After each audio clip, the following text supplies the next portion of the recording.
Saints 365 is a passion project to glorify God and honor His saints.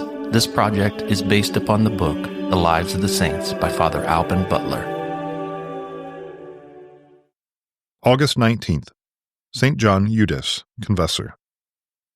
The Christ-like role of seeking and saving that which is lost is peculiarly the role of the good priest.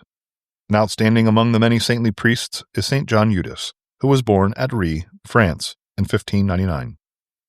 In his youth, he made brilliant studies at the College of Caen, conducted by the Society of Jesus, and intended to become a member of the parochial clergy. He was attracted, however, to the Congregation of the Oratory, founded by Cardinal Berulle, who had for its aim the perfection of the priestly life. His first solemn Mass after ordination was sung on Christmas Day, 1625. One of his very earliest ministries was tending to the sick and the dying, which he did with consummate devotion. His attention was particularly drawn to the problems of wayward girls who were trying to reform themselves. For them, he established refuges and left them in charge of the Congregation of Our Lady of Refuge, the Good Shepherd Nuns, which he founded. These places were the beginnings of what we know today as Houses of the Good Shepherd. Another profound interest of his was the formation and sanctification of the clergy. He had been thinking for a long time of educating suitable young men for the ministry of the Church. Earnestly asking for the divine assistance, with a brave spirit he most regretfully withdrew from the Oratorians, with whom he had lived for 20 years. Associating 5 priests with himself, in the year 1643 he founded the Congregation of Jesus and Mary, known today as the Eudist Fathers. He then opened the first seminary at Caen, and a great many others followed immediately in Normandy and Brittany. Today the order has seminaries in Canada and Maryland.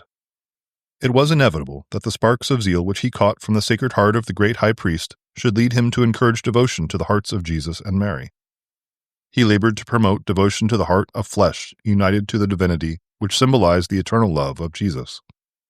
He actually established, and had approved by Rome, the liturgical devotion to the Sacred Heart of Jesus and the Immaculate Heart of Mary. In this way, he was the forerunner in God's providence of the work of St. Margaret Mary. His great book, The Admirable Heart of the Most Holy Mother of God, has stimulated much true piety to Our Lady. He was also the author of many excellent treatises, and labored as an apostolic missioner to the very end of his life, preaching the gospel in many villages, towns, and cities, and even in the royal court. After his death in 1680, as he became illustrious by many miracles, Pope Pius X added him to the list of the blessed. As he still shone forth with new signs and wonders, Pope Pius XI, in the holy year 1925, placed him among the saints. Reflection. Praise ye the Lord of the harvest, that he send forth laborers into his harvest. Pray for the seminaries of the Church, for the students in them, and for the priests teaching there. St. John Eudes, pray for us. Saints 365 is narrated by Rob Roller, edited by Josh Bach, and produced by Our Local Parish Productions. Funding for this project is made possible by Catholic businesses. Please go to the business directory at ourlocalparish.com to support these generous businesses. Thank you for listening. God bless.